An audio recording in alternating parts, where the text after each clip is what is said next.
ఏ rice ఐటెంలో కన్నా చాలా టేస్టీగా ఉండి 5 మినిట్స్లో అయిపోయే మంచి గ్రేవీ ఐటెం చూద్దామండి. ముందుగా ఒక పావు కప్పు పచ్చి కొబ్బరి, ఒక బిర్యానీ ఆకు, 1 ఇంచు దాల్చిన చెక్క, 4 లవంగాలు, 2 ఇలాచి, 2 టేబుల్ స్పూన్ గసగసాలు, 2 టేబుల్ స్పూన్ ధనియాలు వేసి పౌడర్ చేసుకోండి.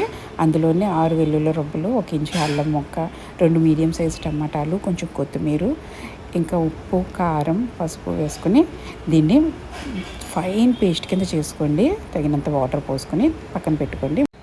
ఇప్పుడు పాన్ పెట్టుకుని 4 టేబుల్ స్పూన్ ఆయిల్ వేసుకోండి. 1 టేబుల్ స్పూన్ షాజీరా, 1 ఇంచు దాల్చిన చెక్క, 1 ఇలాచి, 2 లవంగాలు, కొంచెం కరివేపాకు వేసి ఫ్రై చేయండి.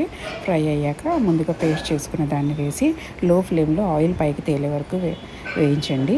వేయించిన దాంట్లో 1 కప్పు వాటర్ పోసుకొని కొంచెం సాల్ట్, అలాగే కసూరి మేతి 1 టేబుల్ స్పూన్ వేసుకొని మంచిగా లో ఫ్లేమ్లో 5 మినిట్స్ చేస్తే మన గ్రేవీ రెడీ అయిపోతుందండి. ఇది వెజిటబుల్ పులావ్, బగారా రైస్, అలాగే పరాటాలకు కూడా చాలా బాగుంటుంది.